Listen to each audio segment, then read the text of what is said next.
Isn't the perfect scam the one where you don't even know you were taken? Here's the deal for you. You get fewer crisps in your packet, less juice in your bottle, but you pay exactly the same. You might say no, but you might actually be doing it already. And that's because of a form of corporate gaslighting called shrinkflation. Shrinkflation is when a manufacturer decides to make a product a little bit smaller instead of raising the price directly.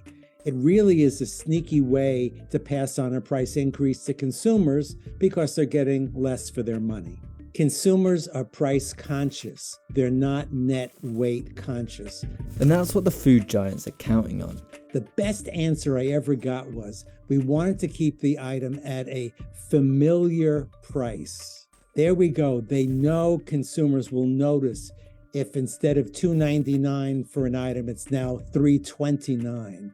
So if they can pass on a price increase, but do it through the back door so many consumers don't realize it, that's why they've chosen to make the product smaller. Shrinkflation itself is nothing new. The French supermarket Carrefour recently took quite a noisy stance against the practice by slapping stickers next to products, accusing the manufacturers of shrinkflation. Ce produit a été concerné par de la shrinkflation. Cette bouteille est passée d'1,5 litre à 1,25 litre et en même temps, son prix a augmenté de 40% au litre. So far, it's stuck the stickers on 26 products, but this is far wider than just Carrefour, or even any single food producer. There's almost no product that's safe from shrinkflation. Cereal, candy, snack foods, you name it. And it's not just shrinkflation we want to be aware of. There's also something called skimpflation.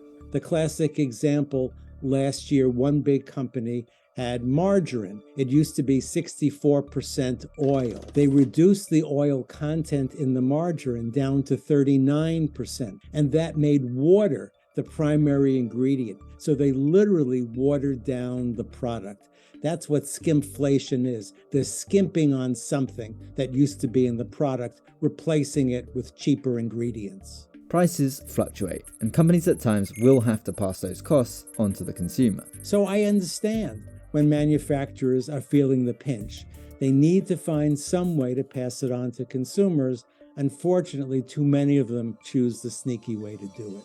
Now, as welcome as it might be for supermarket giants to raise awareness, as well as dabbling in a bit of positive self-promotion at the same time, ultimately there's no substitute for us, the consumers, being more aware of things like shrinkflation. So if we don't take the time as consumers to look at the net weight or net count on paper products, to know what we're paying for and what we normally get, how are you going to spot a change? So we really all have to pay more attention to that fine print on the label.